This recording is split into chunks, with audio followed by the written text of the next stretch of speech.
nuestro Redentor y Salvador Jesucristo. Amén.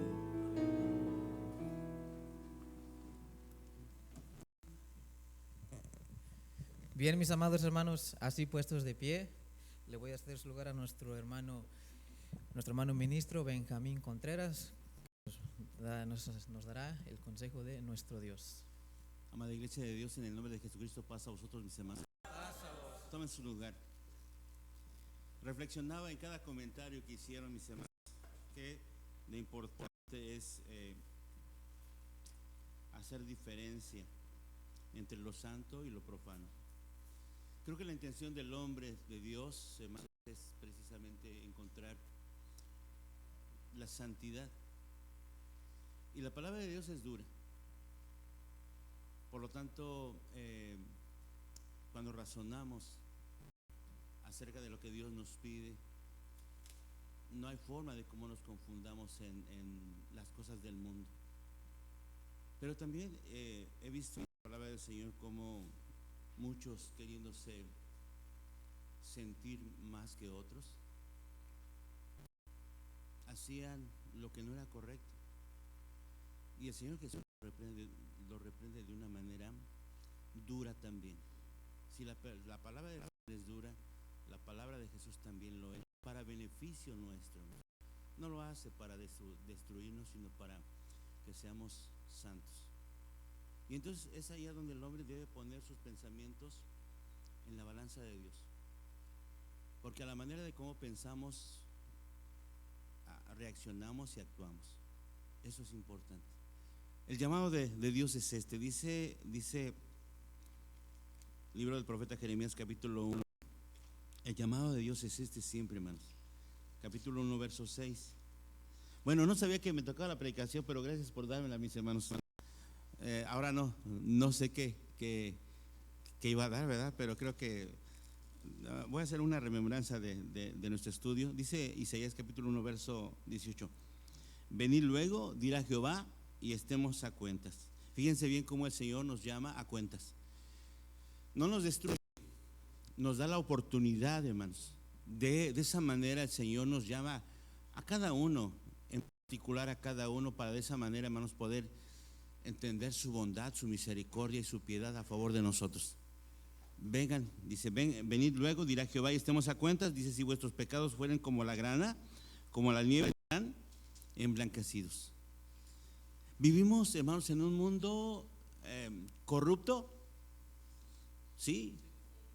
Vivimos en medio de un mundo malo, hermanos. ¿Quién va a hacer la diferencia?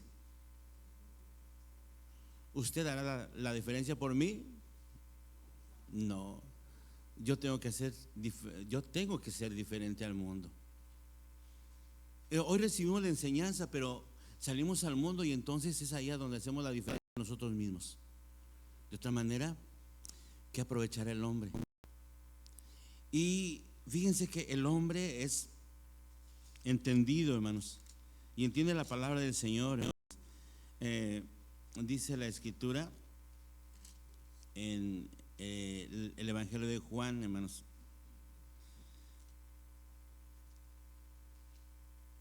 Solamente unos versos. Este no es mi tema, hermanos, pero sin embargo yo quería comentar algo importante para hacer diferencia entre lo santo y lo profano, ya que se tocaron puntos importantes, hermanos, en esta lección acerca de ser luz en medio de las tinieblas, en ser diferentes a causa de las muchas tradiciones que tiene el hombre, hermanos. Cierto, hermanos. Y fíjense que la palabra del Señor nos muestra su voluntad y la hace de una manera tan explícita que debemos cumplir con ella para que no entonces seamos semejantes al mundo. Y eso nos hace diferentes, hermanos. Con responsabilidad podemos entender la palabra de Dios y llevarla a cabo. Pero digo, y voy a exponer al fariseísmo, hermanos, porque el fariseísmo ocupaba la palabra del Señor. Y cuando el Señor ocupa, hermanos, como de ejemplo al fariseísmo, lo ocupa primero elevándolo al conocimiento. Ellos tienen el conocimiento de Dios, hermanos, lo saben bien y están basados en la enseñanza de Dios. De esa manera no hay ningún reproche. Para la iglesia no hay ningún reproche porque conocemos la doctrina de Dios. Pero ¿en qué sí puede haber reproche? En que conociéndola no la hacemos. Les pasaba a los fariseos, conocedores de la ley, hermanos. Pero, y entonces ellos se dan por, miren lo que dice capítulo 8, verso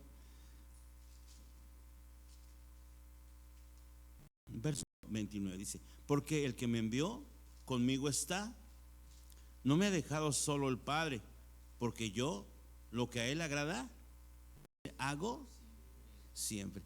El verso más importante para nosotros también, si Jesús, hermanos, nos está poniendo la muestra, dice este verso: porque el que me envió conmigo está, no me ha dejado solo el Padre, porque yo lo que a él agrada hago siempre. Esto es tan importante, hermanos. El Señor Jesús les está dando una cátedra, una enseñanza importante al fariseísmo. Dice el siguiente verso: hablando él estas cosas, muchos creyeron en él. Y cómo no, si su palabra es tan transparente, es agua viva, hermanos, que nos debe servir a todos, no nos daña. Esto, la palabra de Dios, la palabra de Jesús, no es con malicia tampoco, hermanos. Es tan transparente que puede penetrar nuestro corazón, porque la palabra de Dios es viva y eficaz. Hace su propósito en nosotros. De esa manera nos lleva, hermanos. Por eso dice que cuando escuchan la palabra de Jesús, muchos creen. Verso 31. Y decía Jesús a los judíos que le habían creído: si vosotros permaneciereis en mi palabra, seréis verdaderamente mis discípulos, y conoceréis la verdad, y la verdad os libertará. Hermanos, esa libertad precisamente nos lleva a hacer la voluntad de Dios de una manera tan natural. No piensa, hermanos. No juzga, hermanos. El hacer la voluntad de Dios, hermanos, nos da esa confianza de poder presentarnos delante de Dios y hablar con esa libertad. Pero, ¿qué cuando no, hermanos? ¿Qué derecho tenemos a hablar la palabra de Dios cuando no nos da esa libertad? Porque esa libertad nosotros, hermanos, no la hemos conocido. Nuestros actos nos delatan como malhechores. Entonces, ¿qué autoridad pudiéramos tener como iglesia, hermanos, para hablar de la luz si no somos luz? ¿Qué autoridad pudiéramos tener de hablar, hermanos, de las tradiciones del mundo y de lo sagrado que es de Dios, cuando se nos presenta lo sagrado de Dios y no lo hacemos antes? Nos llama más el mundo, hermanos. Y entonces, ¿cómo poder defender esta verdad que es buena? Dice el siguiente verso: y respondiéndole, simiente de Abraham,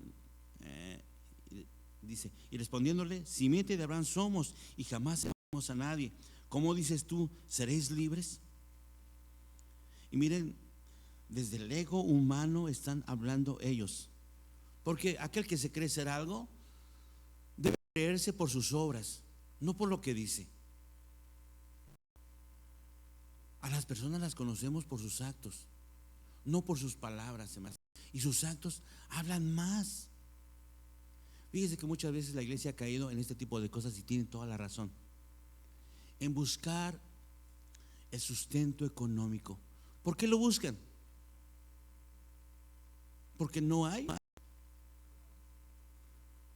forma como Dios haya dispuesto una forma transparente, agradable a Él, para que haya ese sustento económico. ¿No lo hay? ¿Sí o no?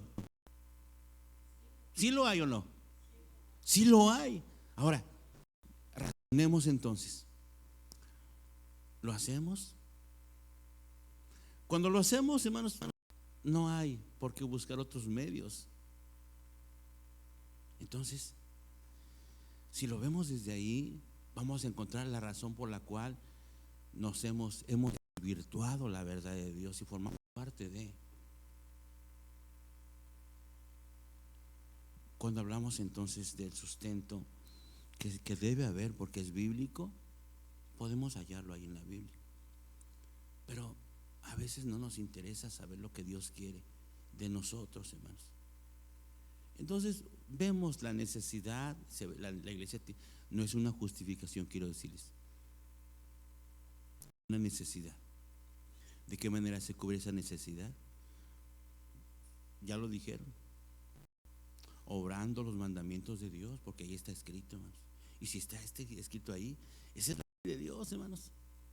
La forma en cómo esta iglesia debe perseguir hacer la voluntad del Señor es escuchando su palabra y es haciéndola también. De otra manera, ¿cuántos se ganan en una rifa, hermanos?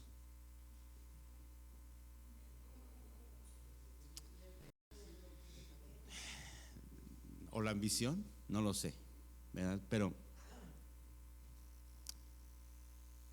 la Biblia dice que en Malaquías capítulo 3 verso 10 hizo un llamado de atención de parte de Dios para nosotros. No pierdan esta cita, vamos ahí. Ustedes lo saben bien. Dice así: trae todos los diezmos al alfolí. ¿Dejó algo fuera el Señor? Pero nosotros sí dejamos muchas cosas afuera, ¿no? Sí, las primicias. Sí, dice este verso. Y allá, ¿qué? Alimento mi casa. Pensemos en esto, mis hermanos. Esta es la voluntad de Dios y no ningún hombre le escribió a favor de. No, Dios tiene una manera de sustentar primero al pueblo de Israel. Y si nosotros somos simiente de Abraham, también somos sus hijos, hermanos.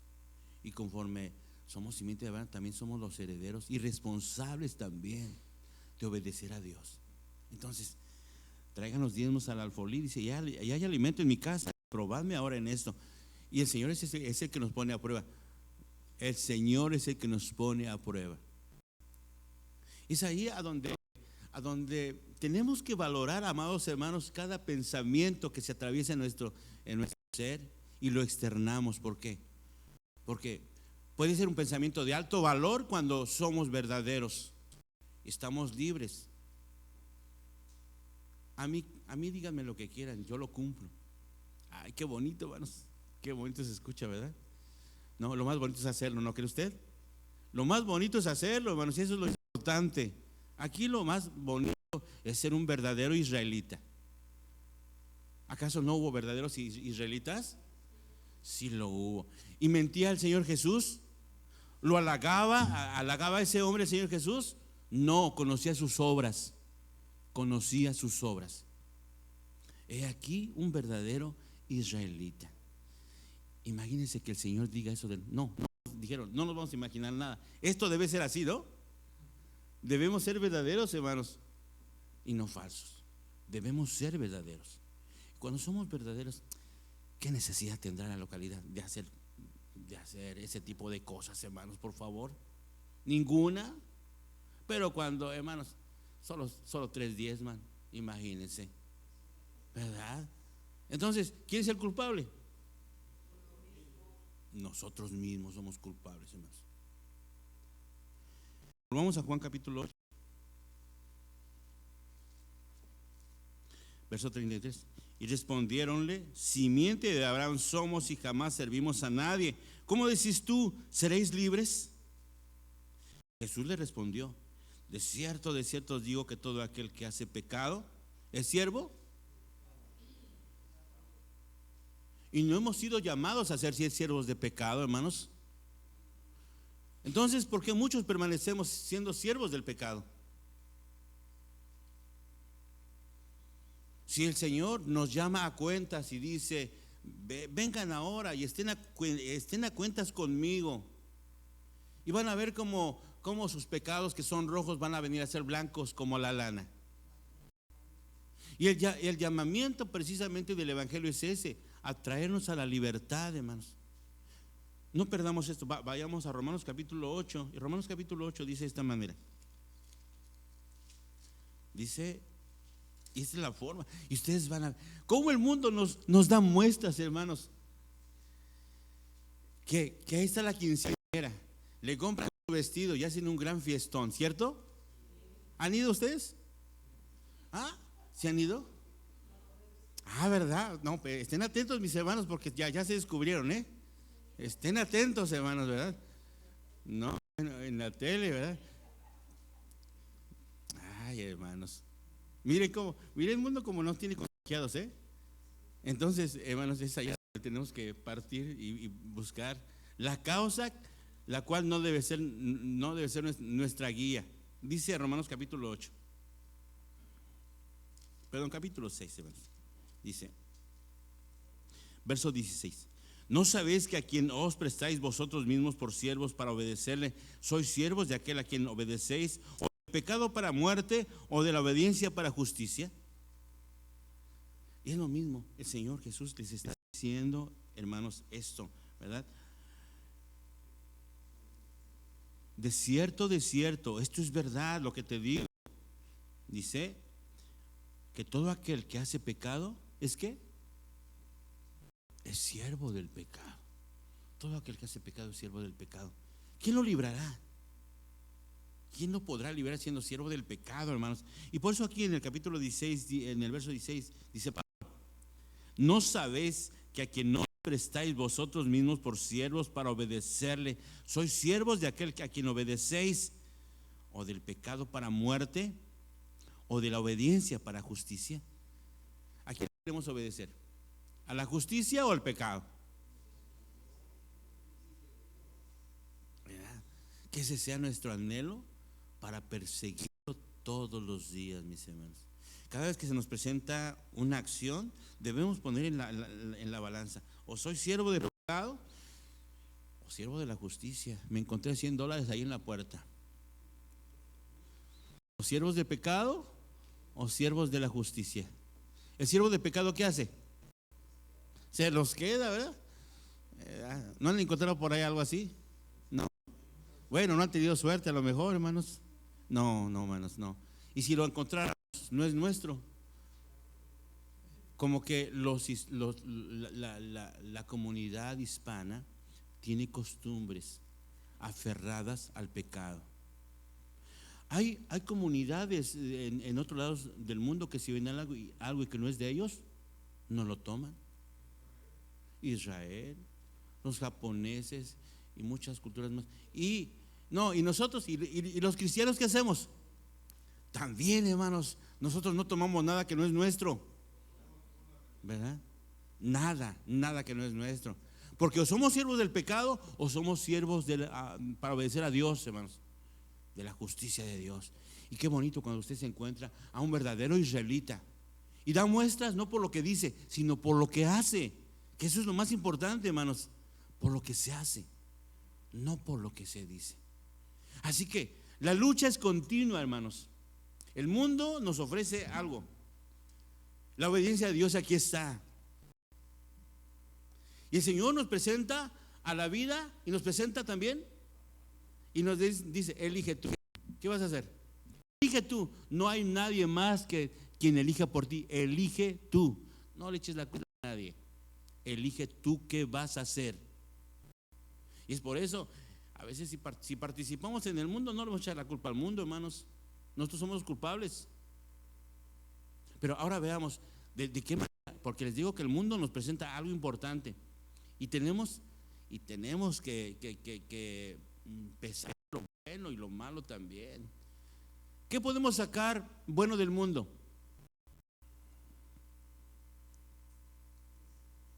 Estoy hablando de una fiesta de 15 años. ¿La hacen raquítica? ¿Qué hacen? La hacen en grande. Y aquí cuando hay fiesta, ¿cómo lo hacemos? ¿Más o menos? ¿Qué calificación nos damos? ¿Reprobamos? No, hermanos, no. Bueno, si ya reprobamos, ya no reprobemos, ¿no cree usted?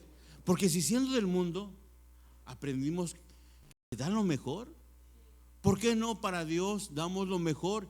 Y lo hacemos, ellos lo hacen con gusto. ¿Y nosotros?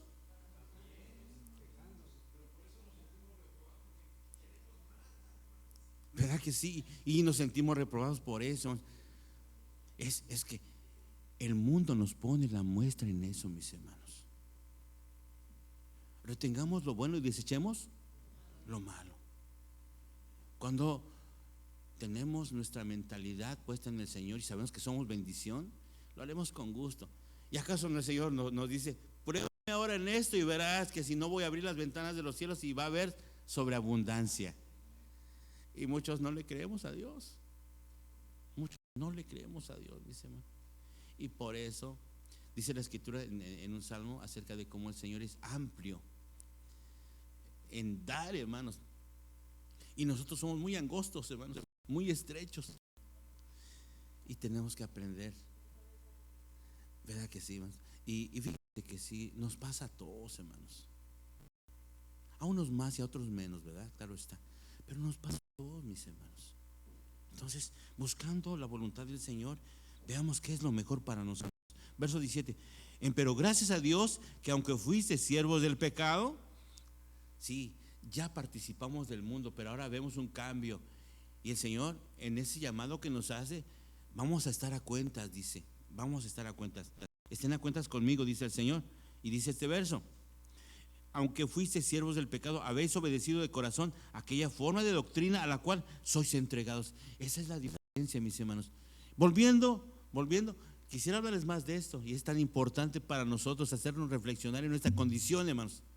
Pero creo que hoy el tema es profético, hermanos. Daniel 7:25, creo que lo hemos escuchado varias veces en estas 3 lecciones que hemos tenido. ¿Qué dice Daniel 7:25?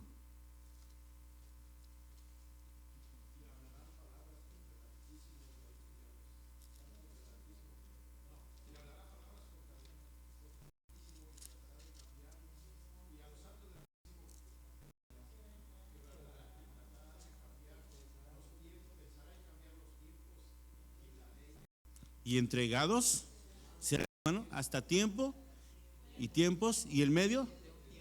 Y entonces, ¿cuánto tiempo es? 1260 días, ¿verdad? Que en la profecía 1260 años. Y después fuimos a la revelación en Apocalipsis, hermanos, y decía la revelación a Juan, hermanos, en Apocalipsis capítulo, a ver, recuérdenme los versos a donde está ese tiempo de 42 meses. ¿Lo recuerda?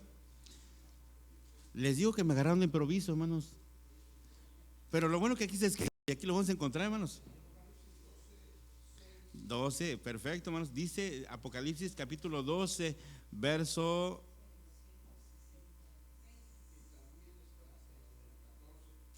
Bueno, verso 6. Y la mujer huyó al desierto donde tiene lugar aparejado de Dios, para que allí la mantenga 1260 días.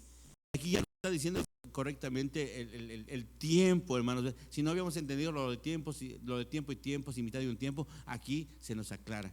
¿Y hay otros versos más? ¿Dónde? Capítulo 13, verso ¿qué? Verso 5. Y le fue dada boca que hablaba grandes cosas y blasfemias, y le fue dada potencia de obrar 40.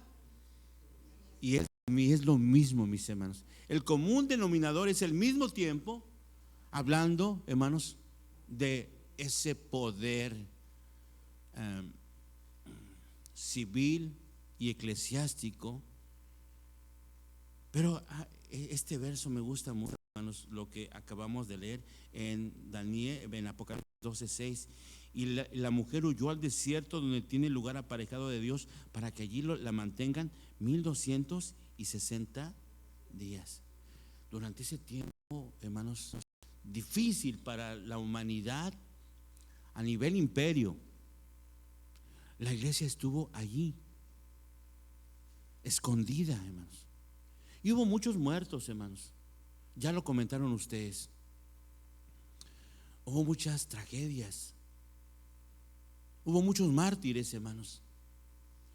Y esa mujer se embriagó. El clamor de los santos, ahí está, hermanos. Pero la fe permaneció para que nos llegara a nosotros también, hermanos. Así que ese tiempo de 1260 años fue muy difícil. Y se dice fácil, pero fue un milenio, hermanos, más 260 años. Para reconocer este tiempo, dice Génesis capítulo 1, verso 14 en adelante. Y dijo Dios: sean lumbreras en la expansión de los cielos para apartar el día y la noche, y sean por señales para las estaciones y para días y años, y sean por lumbreras en la expansión de los cielos para alumbrar sobre la tierra. Y fue así.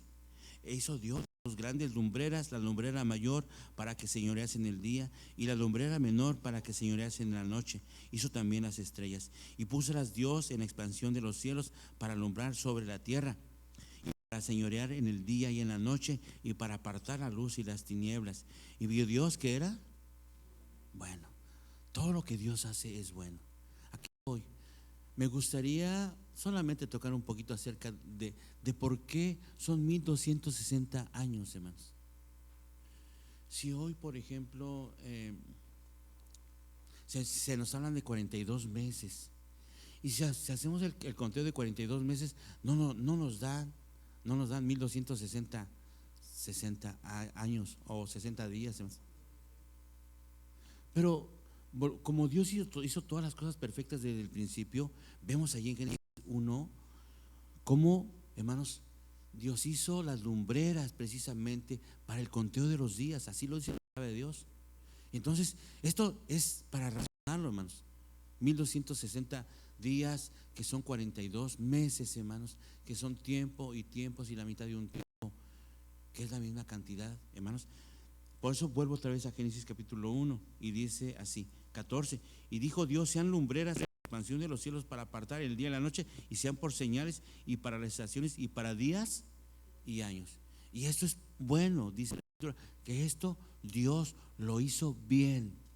Entonces vamos a Génesis capítulo 7. Capítulo 7 dice de esta manera, verso 1: y Jehová dijo a Noé: entra tú y toda tu casa en el arca, porque a ti he visto justo delante de mí en esta generación. Y vamos al tiempo del diluvio, hermanos, al tiempo del diluvio, donde Dios le manda a Noé construir un arca, porque viene el juicio de Dios sobre la tierra. El capítulo 6 nos habla del juicio de Dios y de lo que va a venir. Y entonces dice el verso 11: el año 600 de la vida de Noé es el mes segundo, en el mes segundo, a 17 días del mes, aquel día fueron rotas todas las fuentes del grande abismo, y las cataratas de los cielos fueron abiertas. No perdamos este dato que es importante. El año 600 de la vida de Noé, en el mes segundo. Sigue diciendo la Escritura: y hubo lluvia sobre la tierra 40 días y 40 noches. En este mismo día entró Noé y Sem y Cam y Jafet, hijos de Noé, la mujer de Noé y las 3 mujeres de sus hijos en el arca.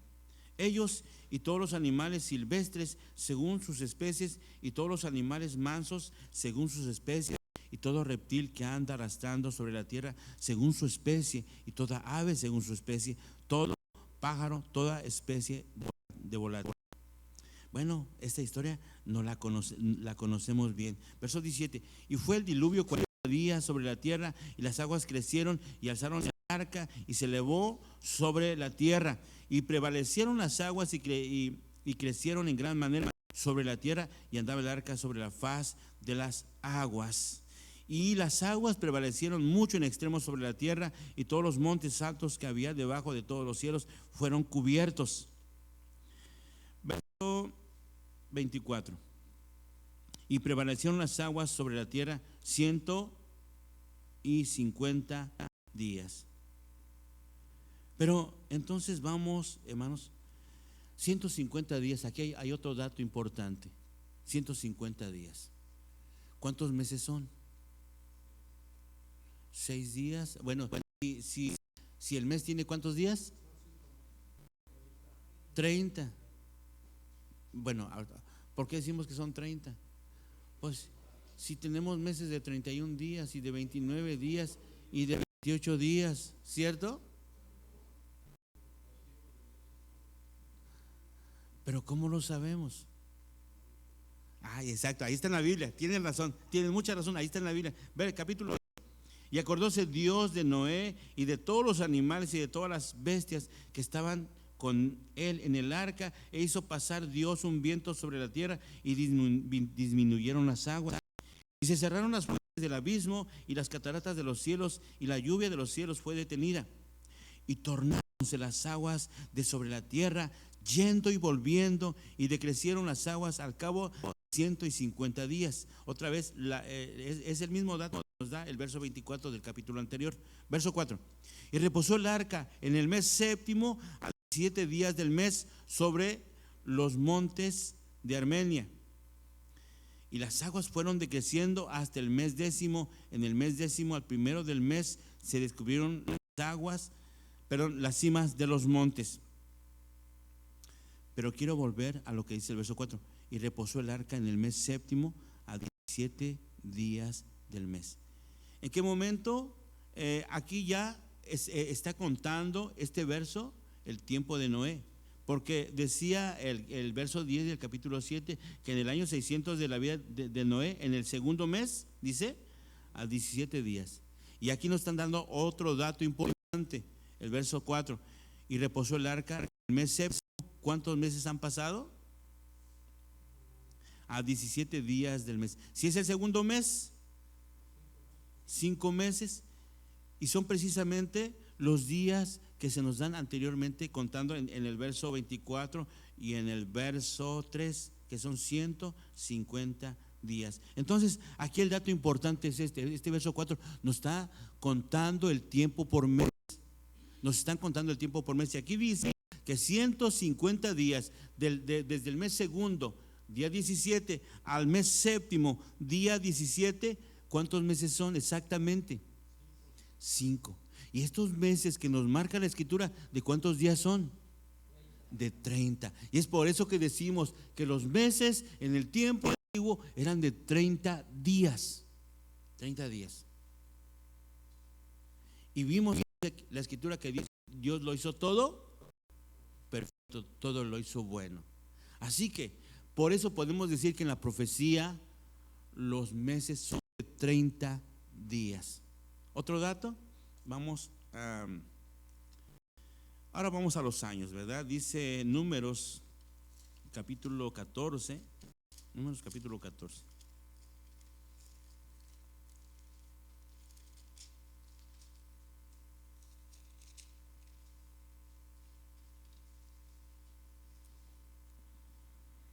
Dice, verso 33 en adelante. Y vuestros hijos andarán pastoreando en el desierto 40 años, y ellos llevarán vuestras fornicaciones hasta que vuestros cuerpos sean consumidos en el desierto, conforme al número de los días, de los 40 días en que reconocisteis la tierra.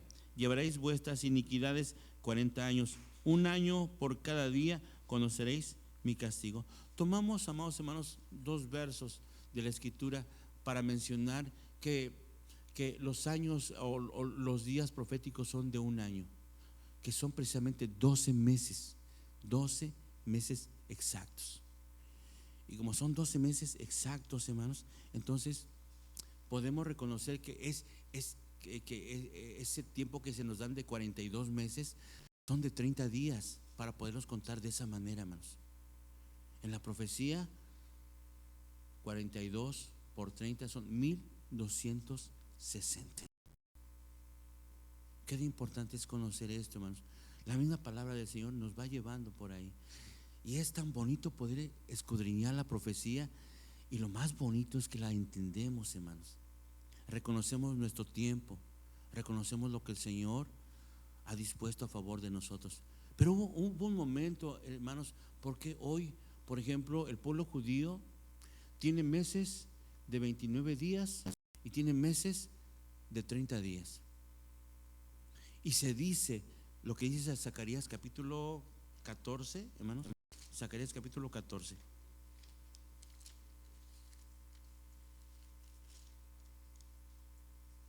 Verso 5. Y huiréis al valle de los montes, porque el valle de los montes llegará hasta Asal, y huiréis de la manera que huisteis por causa del terremoto en los días de Usías, rey de Judá.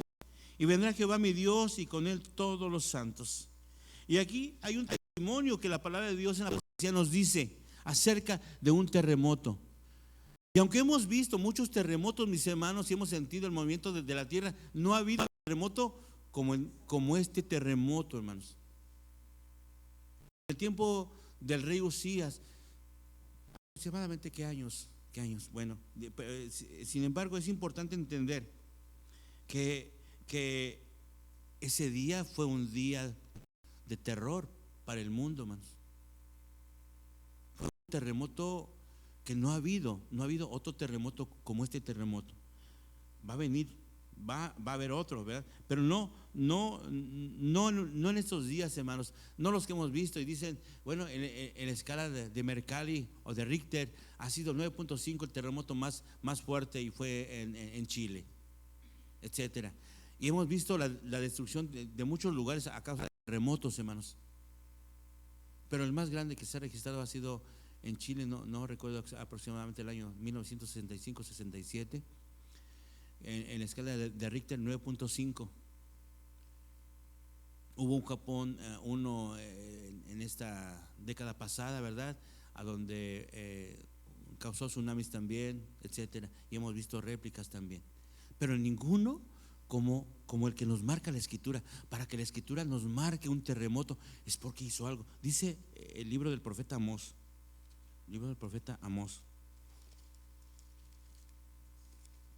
Porque la misma palabra de Dios va a dar testimonio de ello, mis hermanos.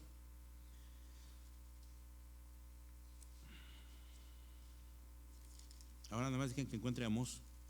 Se me pierde seguido, mis hermanos. Aquí está. Amós 1:1. Las palabras de Amós, que fue entre los pastores de Tecoa, los cuales vio acerca de Israel en días de Usías, rey de Judá. Y se dice que el profeta Amós profetizó aproximadamente del año 760, 750. El testimonio, hermanos, de estos profetas es importante. Y si revisamos el libro del profeta Amós, hay unos versos que hablan precisamente del movimiento de la tierra en ese tiempo. No lo vamos a ver, sin embargo, solamente para un dato, ¿verdad? También el profeta Isaías, dice el libro del profeta Isaías capítulo 1.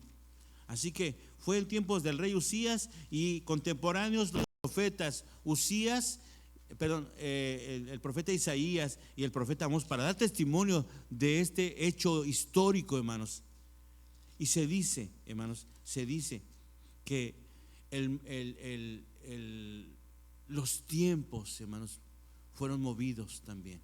Isaías capítulo 1, verso 1. Visión de Isaías, hijo de Amós, la cual vio sobre Judá y Jerusalén en días de Usías, Jotam, Acaz y Ezequías, reyes de Judá.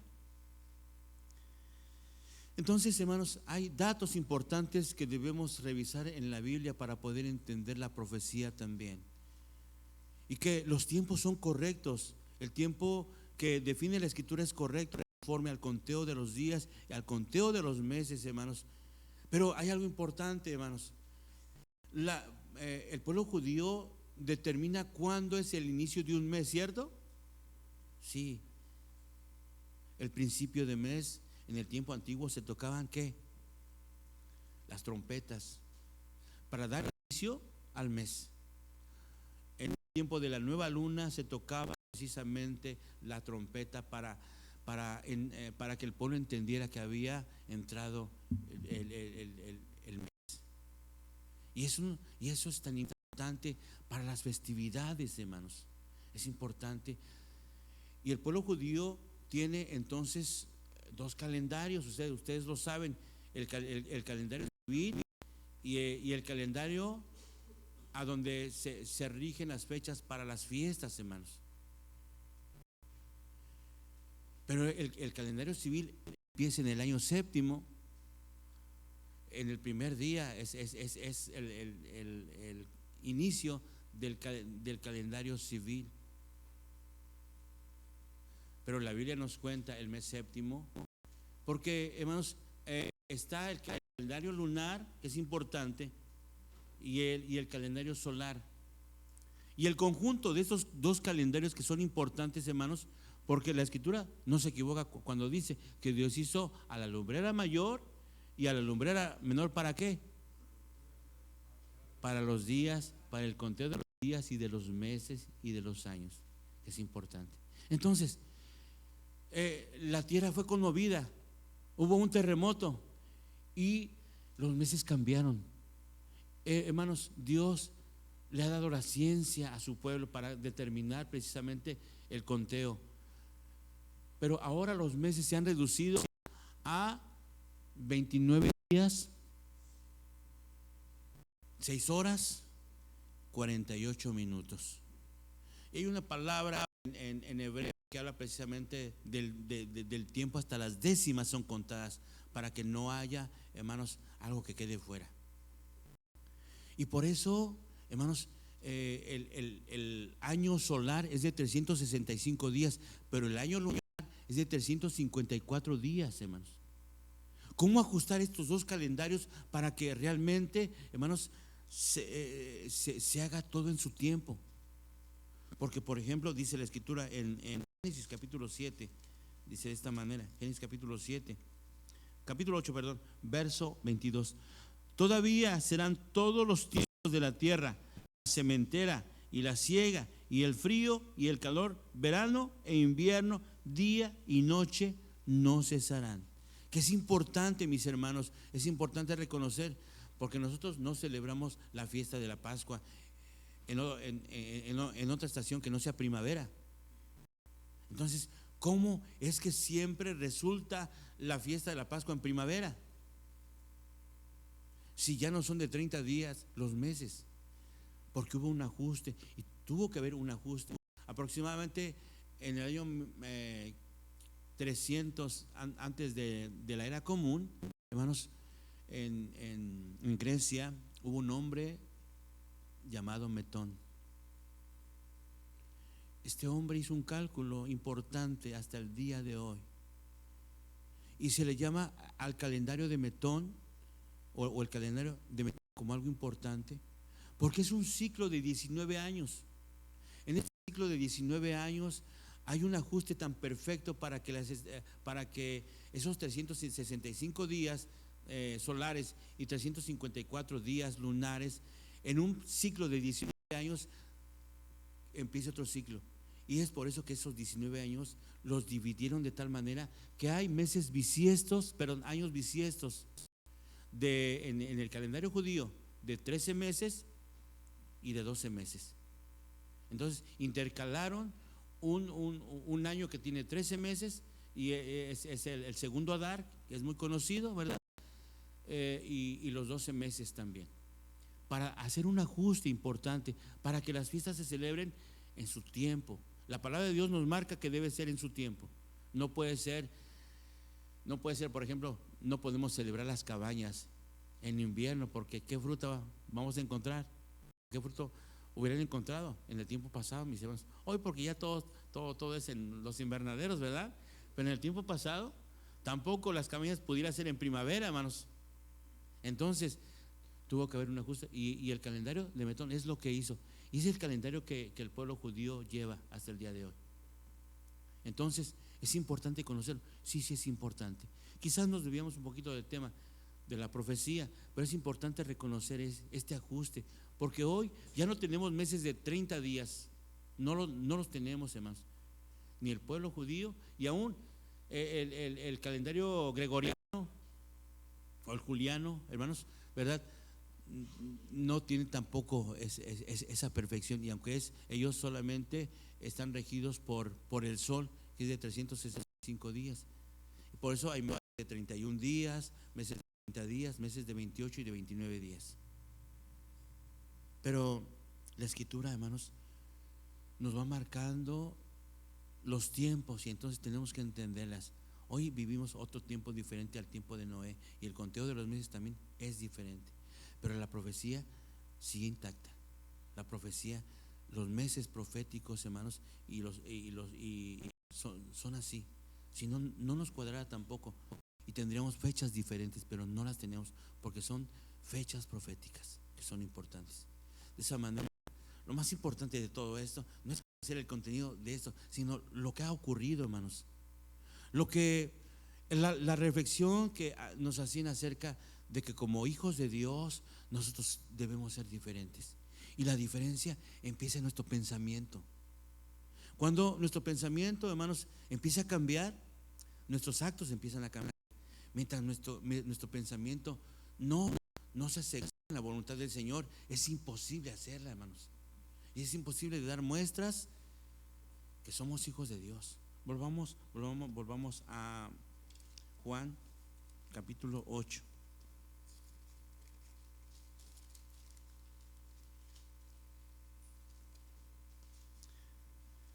Verso 37. Sé que soy simiente de Abraham, mas procuráis matarme, porque mi palabra no cabe. ¿Cuántas veces nosotros cuando escuchamos la palabra del Señor sentimos que nos dan martillazos, hermanos? ¿No han sentido eso? Yo sí. Y muchos, ¿verdad? Me lo merezco. ¿Verdad que sí? Y es que qué bueno que sintamos, hermanos, eso es bueno. Pero aquí dice, por ejemplo, este verso dice: sé que soy simiente de Abraham, mas procuráis matarme, porque mi palabra no cabe en vosotros. Aquí hay algo importante, que la palabra de Dios sí quepa en nosotros, hermanos. Que la palabra de Dios sí la podemos entender y sí haga que ese martillo quebrante la piedra, hermanos. Sí haga que esa espada penetre en nuestro corazón. Sí haga efecto en nosotros, hermanos. Sí haga efecto. Porque solamente de esa manera saldremos del mundo. Aunque no somos del mundo, vivimos en el mundo, pero no participamos del mundo, mis hermanos. Porque ya vimos, y aquí es importante poder entender esto. Siguiente verso. Yo hablo lo que he visto cerca del Padre, y vosotros hacéis lo que habéis oído cerca de vuestro Padre. Y aquí hay una diferencia bien grande. El Señor Jesús da testimonio de su Padre y les dice a ellos: y ustedes dan testimonio también, pero de su Padre. Hay una diferencia grande, y la diferencia es esta. Verso 39. Respondieron y dijeron: nuestro padre es Abraham. Y Jesús les replica y les díceles Jesús: si fuerais hijos de Abraham, ¿qué haríais? Y fíjense lo que dice, y testimonio de esto. Dios da testimonio. Génesis da testimonio, hermanos. Capítulo 18, verso 19. Porque yo le he conocido, sé que mandará a sus hijos y a su casa después de sí, que guarden el camino de Jehová, haciendo justicia y juicio, para que haga venir Jehová sobre Abraham lo que ha hablado acerca de él. Entonces, el Señor Jesús les dice: si fueran hijos de Abraham, ¿qué harían? Verso 40 dice. Bueno, sí, verso 40. Pero ahora procuráis matar, hombre, que os he hablado la verdad, la cual he oído de Dios. ¿No hizo esto Abraham? Hermanos, entonces miren que es importante para nosotros poder entender. Somos llamados a ser hijos de Dios, y como en la promesa, los herederos. Y eso no depende de nadie más que de nosotros, hermanos, de nosotros. El testimonio que demos nosotros, otros lo tomarán de ejemplo. Pero miren cómo muchas veces nos aprovechamos de esto. Si el hermano no diezma, yo tampoco. Entonces, ¿somos hijos de Abraham? No somos hijos de Abraham. Verso 41. Vosotros hacéis las obras de vuestro padre. Dijeron entonces: nosotros no somos nacidos de fornicación, un padre tenemos que es Dios. Jesús entonces les dijo: si vuestro padre fuera Dios, ciertamente me amaríais, porque yo de Dios he salido y he venido, que no he venido de mí mismo, mas Él me envió. ¿Por qué no reconocéis mi lenguaje? ¿Por qué no podéis oír mi palabra? Vosotros de vuestro padre el diablo sois, y los deseos de vuestro padre queréis cumplir. Él, homicida, ha sido desde el principio, y no permaneció en la verdad, porque no hay verdad en él. Cuando habla mentira, de suyo habla, porque es mentiroso y padre de la mentira.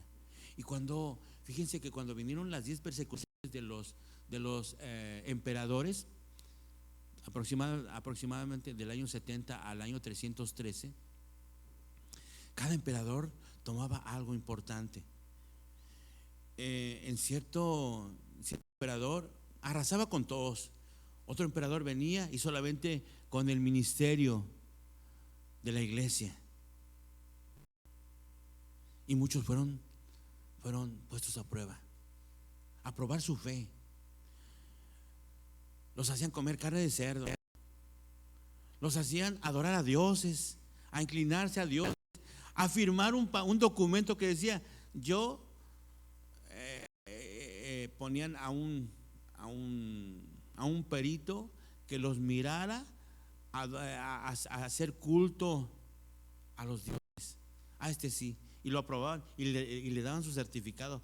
Eso les proporcionaba vida en el imperio, pero muerte, hermanos, en el espíritu, hermanos.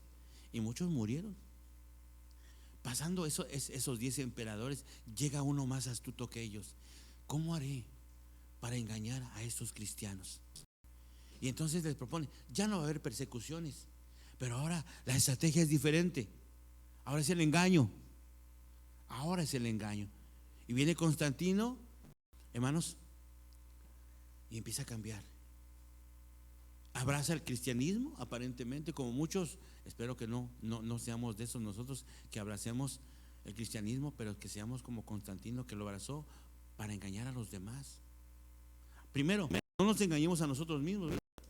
Porque el que es cristiano lo hace para salvación, hermanos, y no para perdición. Sin embargo, la estrategia de Constantino era que unía a un imperio, hermanos, bajo la religión, pero no la verdadera religión. Era un sincretismo, hermanos. Era una mezcla. Lo que vimos hoy en el cáliz de esa mujer era precisamente eso, hermanos.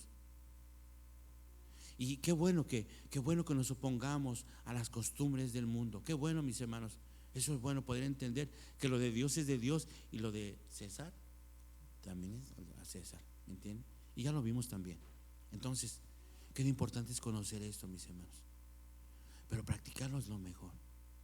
Así que este verso es tan duro, hermanos, y el Señor se los dijo: vosotros de vuestro padre el diablo sois, y los deseos de vuestro padre queréis cumplir.